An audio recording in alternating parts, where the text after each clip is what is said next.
चैत्र पौर्णिमा म्हणजेच हनुमान जयंती. हनुमान जयंतीविषयी आपण थोडं समजून घेण्याचा प्रयत्न करत होतो. हनुमान जयंती समजून का घ्यायची? कारण की प्रभू रामचंद्राच्या परिवारामधल्या एकच अशी व्यक्ती आहे की तिचं स्वतंत्र अस्तित्व आहे, स्वतंत्र उपासना आहे, स्वतंत्र मंदिर आहेत. बाकी राम, सीता, भरत, शत्रुघ्न, लक्ष्मण यांची स्वतंत्र मंदिरं कुठे दिसत नाही आपल्याला. पण हनुमंतरायाचं आहे. म्हणजे त्याच्या मागचं जर कारण आपण समजून घेतलं तर आपल्याला कळेल की त्यांचं योगदान होतं. खरं भक्ताला का पूजलं जातं?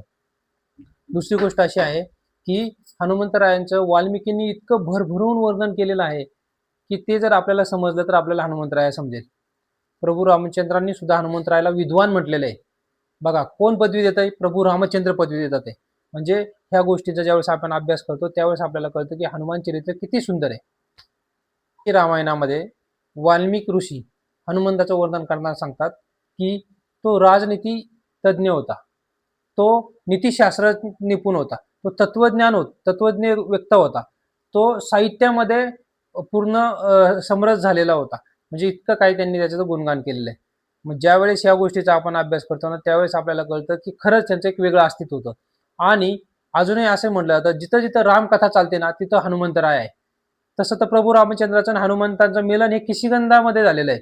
ज्यावेळेस सीतेला रावणाने पळून नेलेले असते त्याच्यानंतर मग सीतेच्या शोधामध्ये जेव्हा किशीगंधेमध्ये प्रभू रामचंद्र येतात त्यावेळेस हनुमंताचं आणि प्रभू रामचंद्राची पहिल्या भेट झालेली आहे.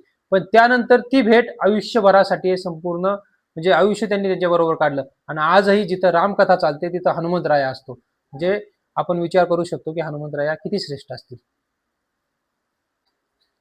अंजनी माता आणि केसरीच्या यांच्या पोटी हनुमंतरायाचा जन्म झाला. ते चारही वेदांचे प्रचंड अभ्यासक होते, परंतु सामवेदावर त्यांचं प्रचंड म्हणजे प्रभुत्व होतं. दुसरी गोष्ट जर आपण बघितलं तर त्यांना 11वा व्याकरणकार म्हटलं जातं. म्हणजे एवढं त्यांचं संस्कृतवर प्रभुत्व होतं. आणि 11वा रुद्र अवतारही म्हटलं जातं. म्हणजेच ह्या गोष्टीतून आपल्याला कळतं की किती सखोल ज्ञान असेल त्यांचं. हनुमान म्हणजे सामर्थ्य, हनुमंत म्हणजे काय? शक्ती. हनुमान म्हणजे वीरता. म्हणजे प्रत्येक गोष्टीशी हनुमंताला जोडलेलं आहे. नुसतं गुणांचंच नाही तर हनुमान म्हणजे नम्रता.